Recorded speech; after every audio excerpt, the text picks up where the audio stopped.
నమస్తే, welcome to big Telugu TV. ప్రస్తుతం మనతో పాటు ఉన్నారు సోషల్ యాక్టివిస్ట్ కృష్ణకుమారి గారు. నమస్తే అండి. నమస్తే. నిన్న తెలంగాణ ప్రభుత్వం గద్దర్ అవార్డ్స్ని ప్రకటించారు. చాలా వివాదం జరిగింది ఆ పేరుకి సంబంధించి. అఫ్ కోర్స్ రేవంత్ రెడ్డి ప్రభుత్వం అస్సలు వెనక్కి తగ్గలేదు. వాళ్ళు ఏ పేరు అయితే అనుకున్నారో ఆ పేరు మీదే అవార్డ్స్ ఇవ్వడం జరిగింది. అండ్ చాలా ఒక కాంట్రవర్సీస్కి చెక్ పెట్టినట్టుగా నాకు గద్దర్ అవార్డ్స్ చూస్తే అనిపించింది. సాధారణంగా ఇలాంటి అవార్డులు వచ్చినప్పుడు చాలా ఆరోపణలు వస్తూ ఉంటాయి, ఫేవరెటిజం చూపించారు అంటారు. అసలు రేవంత్ రెడ్డి గారికి అల్లు అర్జున్ గారికి పడట్లేదు అని అనుకున్న దానికి ఉత్తమ నటుడిగా అల్లు అర్జున్కి అవార్డు ఇచ్చారు కూడా.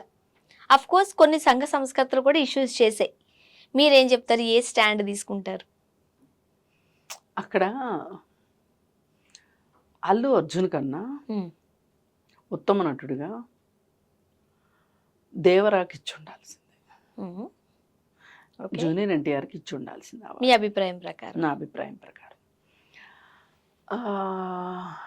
ఎందుకు అంటే ఒక హీరోది ఒక ఉదాత్తమైన క్యారెక్టర్ అయి ఉండాలి.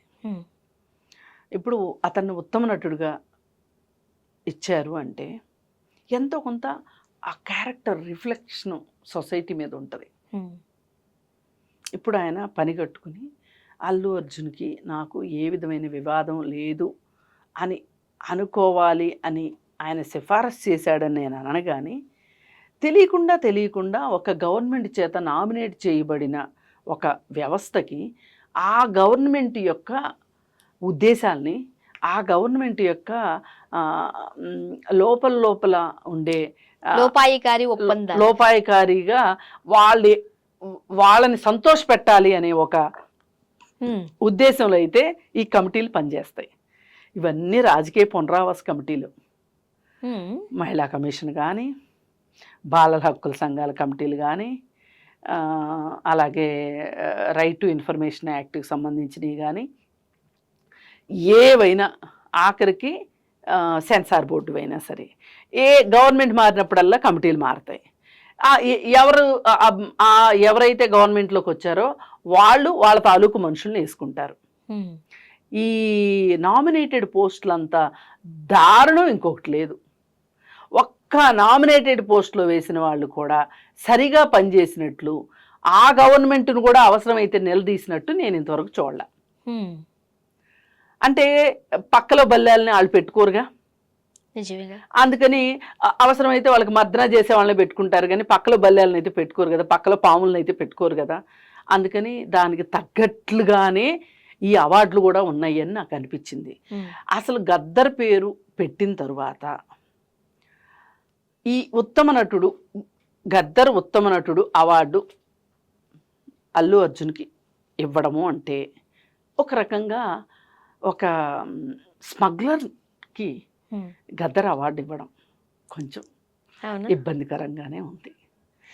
అందుకే సినిమాగా చూడాలి కదా. నో సినిమాలు నిజ జీవితాన్ని ప్రతిబింబిస్తాయి.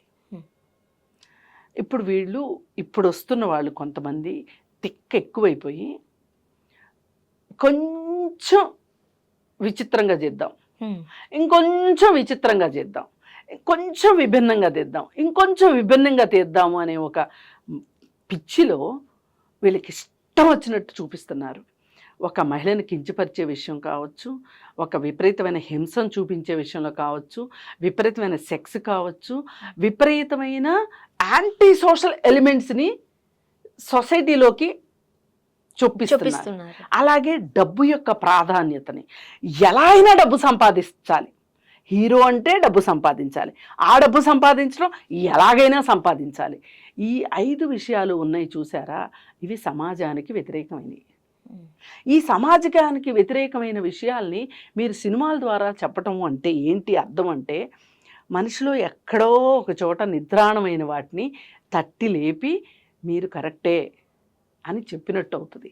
అందుకే సినిమాలు సాధ్యమైనంతగా ఆరోగ్యకరంగా ఉండాలి, సాధ్యమైనంత మేరకు ఒక ఉత్తేజాన్ని ఇచ్చేలాగా ఉండాలి, సాధ్యమైనంత వరకు వాస్తవాలకు దగ్గరగా ఉండాలి. అలా లేకుండా నిజంగా చెప్పండి, ఒక వ్యక్తి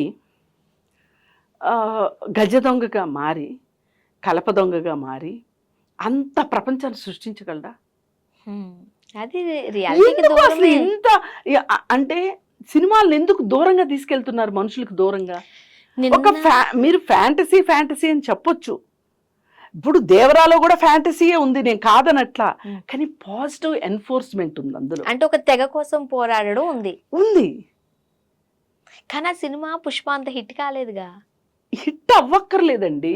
ఇప్పుడు చాలా సినిమాలు వచ్చినట్టు కూడా తెలీదు. అవును. అవార్డులు వచ్చిన వాటిల్లో పొట్టేలు అని ఒక సినిమా, అలాగే పొట్టేలు మంచి కాన్సెప్ట్. ఏదో యాదవ్ అని ఒక సినిమా. అసలు ఈ సినిమాలు వచ్చినట్టే తెలియదు నాకు. ఇప్పుడు నేను వెతికి చూడాలి ఆ సినిమాల్ని. ఎందుకంటే అవార్డు వచ్చింది అంటే అంటే ఒక పెద్ద హీరో లేకుండా కూడా అవార్డు వచ్చిందంటే దట్ వాజ్ జెన్యూన్ అని. పొట్టేలు సినిమా అంటే లైన్ ఏంటి అని అంటే, ఆ ఊర్లో ఆడపిల్లలు చదువుకోకూడదు, బట్ ఒక తండ్రి తన కూతుర్ని చదివించాలి అనుకుంటాడు. చిన్న కూతుర్ని పలక మీద తన పేరు తను రాసుకునేలా చెయ్యాలి అనేది తన ఉద్దేశం. ఆ తండ్రి కూతుర్ని చదవించడానికి ఎంత ప్రయత్నం చేశారు, ఎంత పోరాటం చేశారు అన్నదే కథ. గొప్పది. మనకు అలాంటివి ఎక్కువ కదా, మనకు వద్దు అట్లాంటి. అందుకని చెప్పి అండ్ నిన్నో మొన్నో ఈటీవీ సినిమాస్ లో 7 గంటలకు వస్తుంది చూడండి, మాక్సిమం మనకి బ్లాక్ అండ్ వైట్ లో వస్తాయి సినిమాలు. అందులో ఒక సినిమా ధనమా దైవమా, రామారావు గారి సినిమా. ఇన్ని డబ్బులు వస్తున్నాయని చెబుతుంటుంటే నో ధర్మం వైపే నేను సగం వరకు, అండ్ నెక్స్ట్ హాఫ్ సినిమా అంటే ధనం వైపు పరిగెడితే సిచ్యువేషన్స్ ఏంటి అంటే క్లైమాక్స్ లో మనకి ఏం కావాలనేది చూపించేస్తారు. అప్పట్లో కుటుంబ విలువలో లేకపోతే ఫ్రెండ్షిప్ వాల్యూస్, అంతే కదా, ప్రాణ స్నేహితులు, ఇవన్నీ ఏదోటి ఉండేది. ఇప్పుడు మీరు అన్నట్టుగా డబ్బు ఉంటే చాలు, ఎలా అయినా ఓకే మనకి, ఆ మెసేజ్ ని పంపిస్తున్నారు. అండ్ రొమాన్స్ కూడా అంత. ఇంతకు ముందు అది కావాలి కాబట్టి ఓ పువ్వు పెట్టి పువ్వు వెనకాల ఉండేవారు. ఇప్పుడు అలా లేదు, చెట్టు లేదు. అవును, వీళ్ళే పువ్వు లేదు చెట్టు లేదు, అట్లీస్ట్ వాళ్ళ ఒంటి మీద బట్టలు ఉన్నా ఉంటే బాగుండు అనిపిస్తుంది. ఇంకొక అభ్యంతరం ఏంటంటే ఈ విషయంలో, నిజానికి ఇప్పుడు నన్ను ఎవరైనా అల్లు అర్జున్ ఫ్యాన్స్ నన్ను ట్రోల్ చేయొచ్చు, కానీ వాళ్ళు గుర్తుపెట్టుకోవాల్సింది ఏంటంటే, పోయినసారి పుష్ప 2 సినిమాని బ్యాన్ చేయాలి, బాయ్కట్ చేయాలి అన్నప్పుడు అల్లు అర్జున్కి సపోర్ట్గా నేను చాలా వీడియోలు చేశాను.